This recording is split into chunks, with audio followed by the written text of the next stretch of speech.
The sun had just begun to rise over Lake Pinewood, casting a pale shimmer across the glassy water.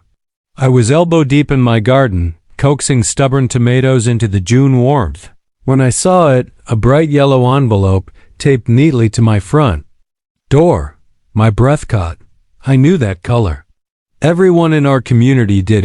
HOA letters always came on yellow paper, their not so subtle way of saying, "This is serious."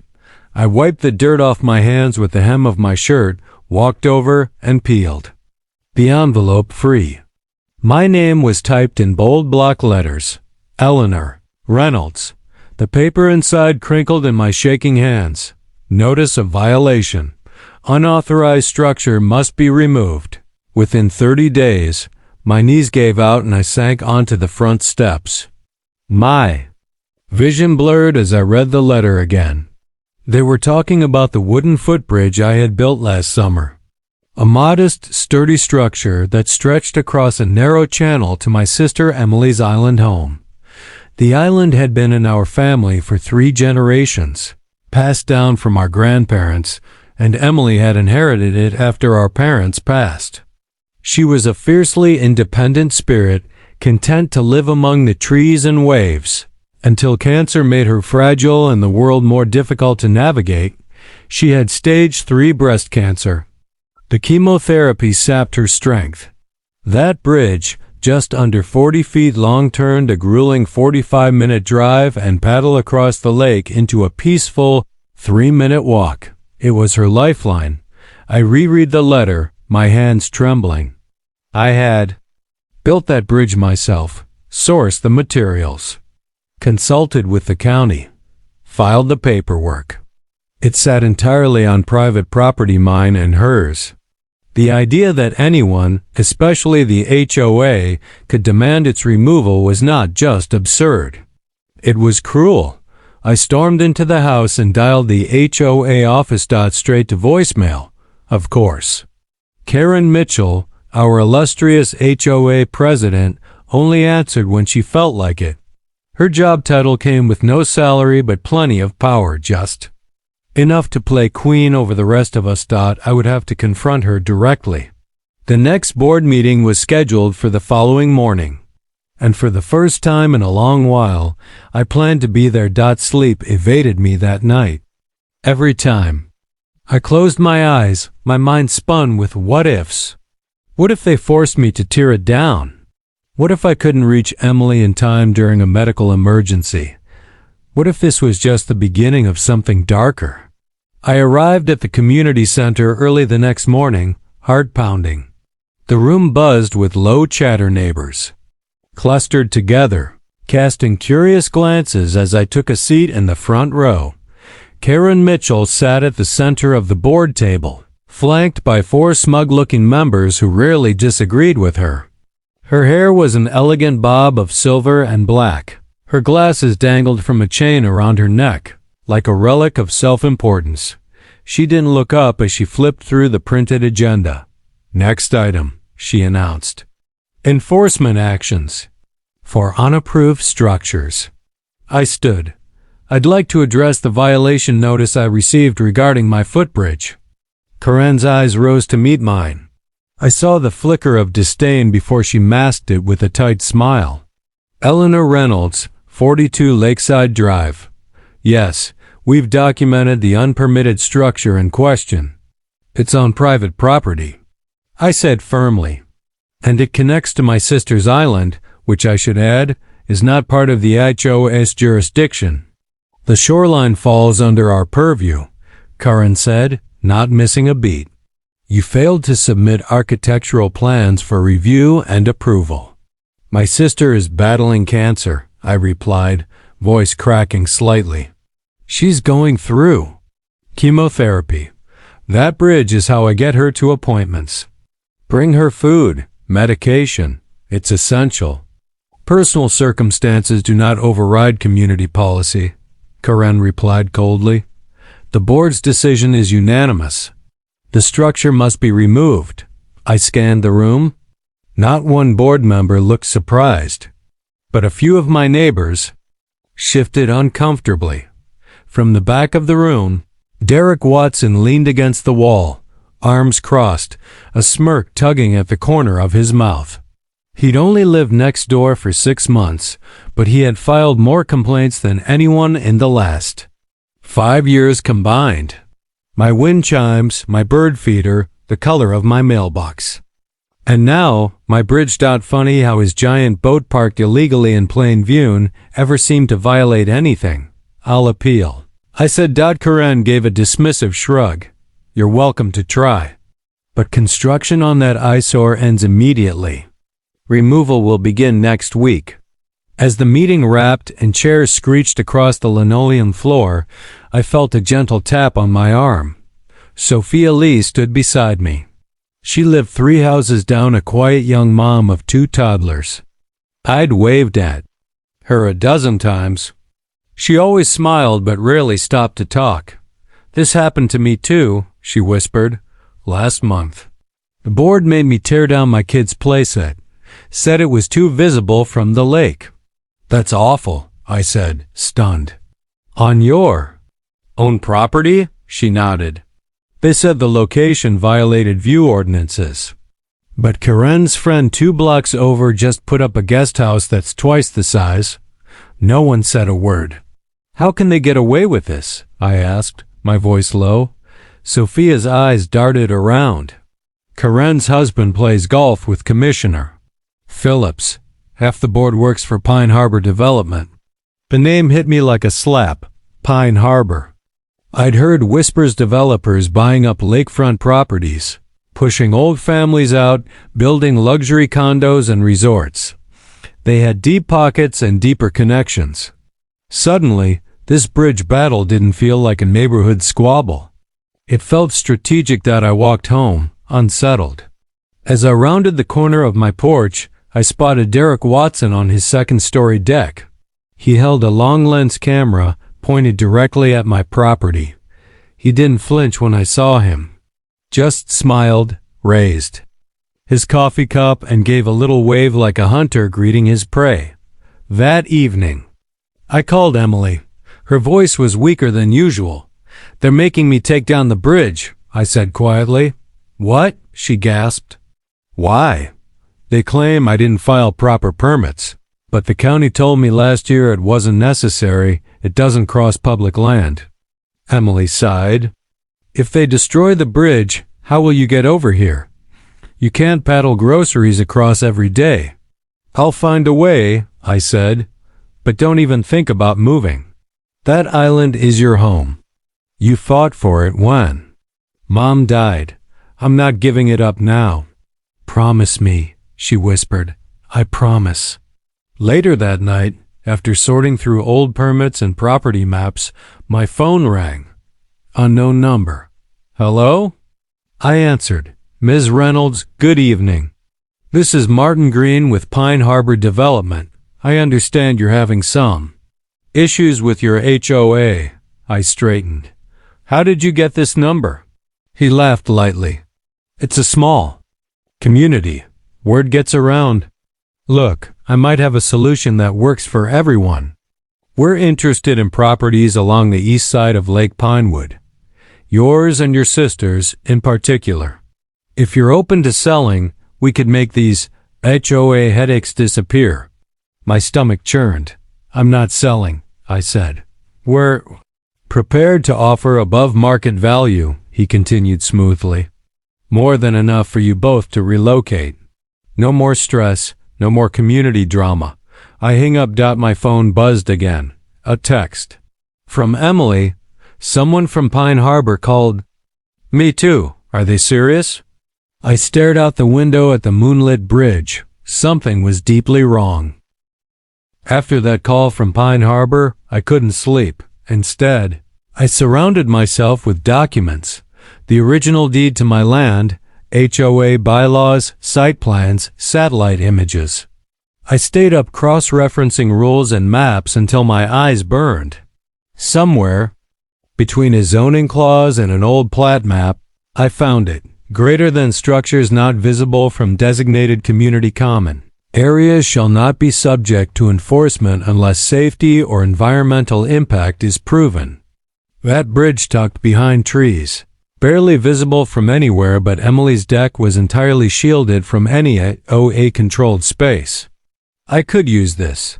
The next morning, camera in hand, I documented everything. From the dock, nothing but foliage. From the main road, you couldn't even see the water. From the lake itself, unless you were squinting behind binoculars, you'd think it was just shadows across the shoreline. This wasn't just a technicality. It was my first real weapon. I drafted an official appeal and mailed it, certified, time-stamped, by the book. I even included photo evidence and a cover letter citing the exact bylaw that protected my bridge. Less than 2 hours later, a white pickup truck pulled into my driveway. 3 men in hard hats and vests climbed out. One of them, clipboard in hand, walked straight up my porch steps. "Eleanor Reynolds?" "Yes. We're here to begin removal of the unauthorized structure." "You're trespassing," I said. "I filed an appeal this morning." "You can't touch anything until the board reviews it." The man shrugged. "We have a work order from the HOA. Any issues, take it up with the president. You'll have to remove me first." I stepped off the porch and stood at the foot of the bridge. My legs trembled, but I didn't move. The workers exchanged uncertain looks. One pulled out a phone and called someone. Muffled whispers. A long pause. Finally, the lead man approached me again. "We're postponing for now, but we'll be back with the sheriff if needed." I knew they'd be back. I needed more than bylaws. I needed to understand the land itself. So I drove straight to the county records office. The clerk behind the counter, a young woman with a ponytail and dark-rimmed glasses, typed my address into her system. She frowned. "That's strange," she murmured. "What is?" She turned the monitor slightly toward me. "There's a pending shoreline realignment request for your area." I blinked. Realignment?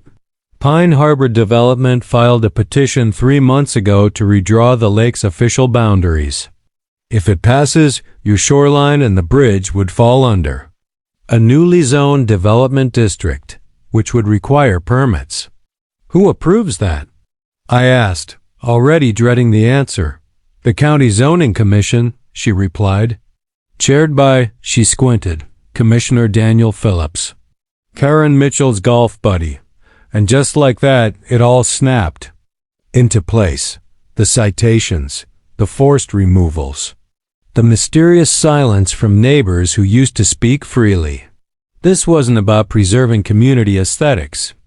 It was a land grab disguised as enforcement. They weren't just targeting me. They were systematically pressuring residents off prime lakefront real estate. That afternoon, Sophia Lee called, "Come to my house, now." Her voice shook with urgency. I arrived 20 minutes later. Inside were 4 people I barely recognized. Marcus Johnson from the West Dock, Mrs. Evelyn Foster, the sweet widow known for her wildflower garden, and the Patels, a retired couple who'd lived here for 20 years, and one man I didn't know. "I'm James Wilson," he said. "I used to be a HOA treasurer." Everyone fell quiet. James continued. "I resigned last year when I noticed large recurring payments to a consulting company that doesn't exist.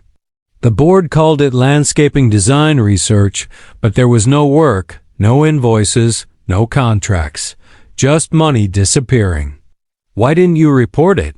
I asked. "I did," Jane said grimly, "to a county investigator. 2 days later, someone broke into my home. Nothing stolen, but all my financial records were shredded.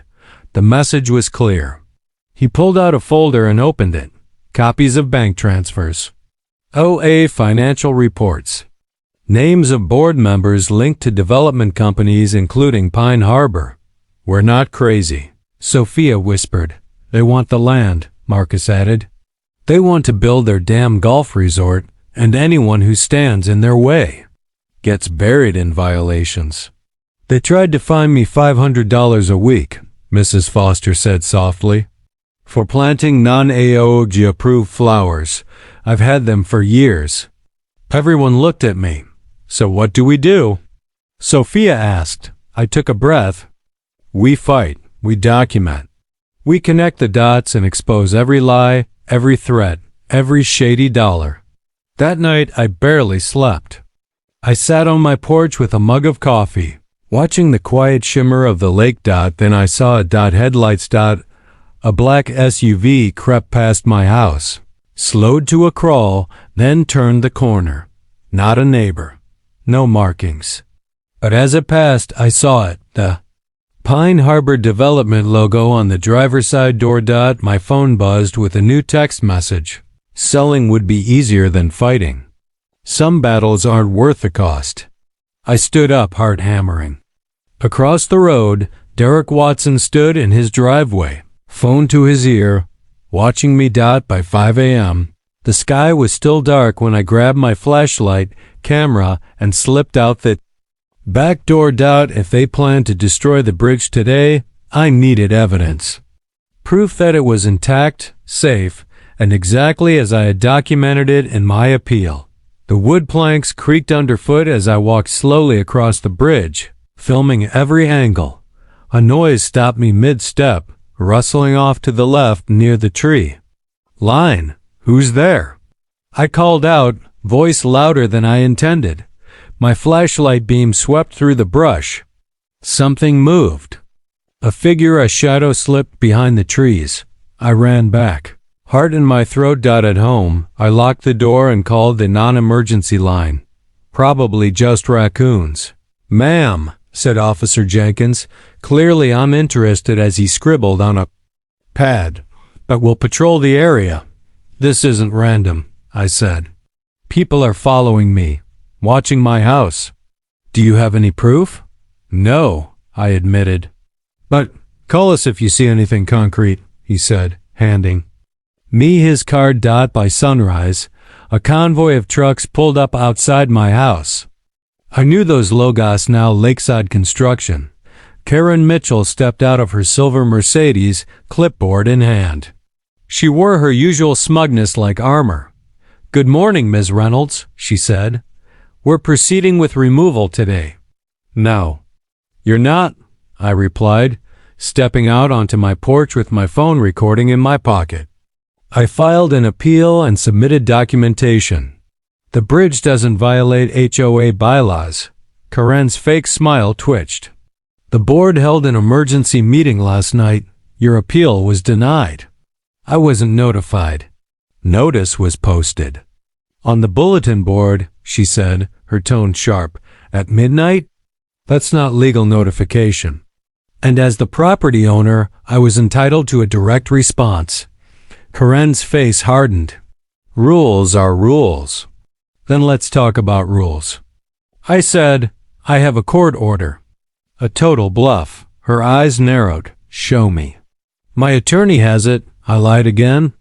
Any attempt to remove the bridge before the county hearing next week will result in a contempt of court charge. The workers looked at each other nervously. Karen stood still, her lips pressed into a line. For the first time, her confidence wavered. Just then, tires crunched on gravel. A black SUV pulled in this time, not from Pine Harbor. 4 men stepped out. Dark suits, sunglasses. One flashed a badge. FBI, he said. We'd like to speak with Ms. Mitchell, privately. Karen's mouth opened, then closed. The workers began loading their tools back into the trucks. I stood there, stunned, relieved, and more determined than ever. Karen Mitchell's fake poise disintegrated the moment the FBI agent stepped onto my property. The lead agent. Agent Carter pulled her aside while another officer approached me. Ms. Reynolds? I nodded, still processing the scene. We received your packet last week, he said, lowering his voice. You and your neighbors did good work. Between the HOA documents, the development files, and those phone recordings, you've uncovered something big. I swallowed hard. So, you've been investigating Pine Harbor?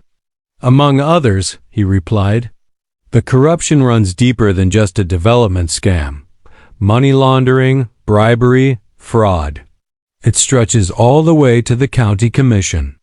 I looked toward Karen. She was pale, visibly sweating as she stammered answers to their questions. "Don't let anyone near the bridge," I said quietly. The agent nodded. "Already flagged." Just then, another car screeched to a stop. It was Derek Watson, still in his slippers, clutching a phone to his ear. He froze as he spotted the FBI jackets.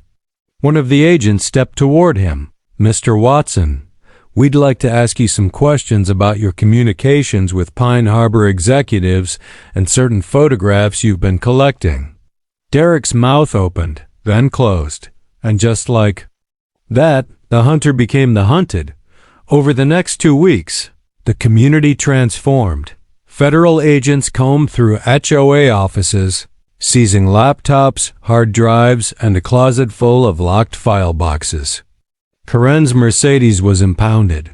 Her smug husband, who hadn't even lived in Pinewood, was indicted for funneling county funds to shell companies tied to Pine Harbor. The commissioner, Daniel Phillips, was arrested while teeing off at the country club. That photo made the front page of the county paper, and then came the documents. Agent Carter returned to my house with a thick manila envelope. "This," he said, "is everything we needed." Inside, falsified permit denials, payoff records, internal HOA emails labeling me and my neighbors as problem residents, and zoning applications clearly showing forged resident approval signatures. James Wilson, the former treasurer, was formally cleared of all suspicion. The FBI publicly thanked him for blowing the whistle.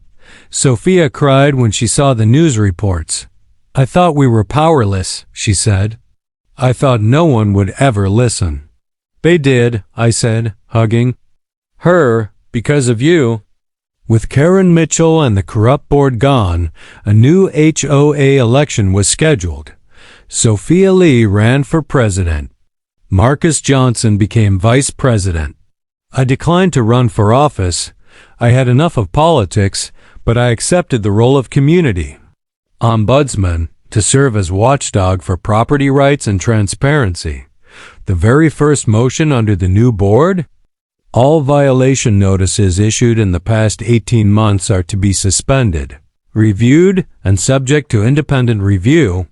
And most importantly, the bridge at 42 Lakeside Drive is hereby declared permanent and protected. Applause filled the community center. For the first time in years, Pinewood Lake felt like a neighborhood again. I stood on the bridge that evening, breathing in the fresh lake air. The sun was beginning to dip, setting the water on fire with golden light. Emily sat in a wicker chair on the porch of her island cottage, waving as I crossed. "You're late," she teased weakly. "I brought pie," I said, lifting a foil tin. "Forgiven." I sat beside her and handed her a slice. She leaned into me, tired but content. "Thank you," she whispered, "for fighting. For not letting them bully us out." "They underestimated us," I said. "They thought we were weak. Just rule-following residents." Emily smiled. "Turns out you're a warrior," I laughed. "Turns out we all were." A year later, Pine Harbor Development was officially dissolved after a federal judge ruled it a fraudulent entity. Several executives took plea deals in exchange for testifying against public officials. Karen Mitchell was sentenced to 3 years in federal prison for conspiracy, obstruction, and racketeering. Commissioner Phillips got 10. Derek Watson turned state's witness, moved away before trial. No one missed him, but more importantly, the culture of fear that hung over Pinewood was gone. Neighbors smiled again. Kids played outside without parents worrying about violations. Gardens bloomed wild and bright. And Sophia's HOA newsletter featured real community updates, not threats. One morning, I found a note tacked to my porch. "Greater than thank you for saving this place." and for saving us from forgetting how to stand up. A grateful neighbor, I looked across the bridge toward Emily's home, now upgraded with solar panels and a small dock. I had fought for a simple piece of wood stretched over water. But in the end, I protected something far greater. Our right to exist without fear on the land we love.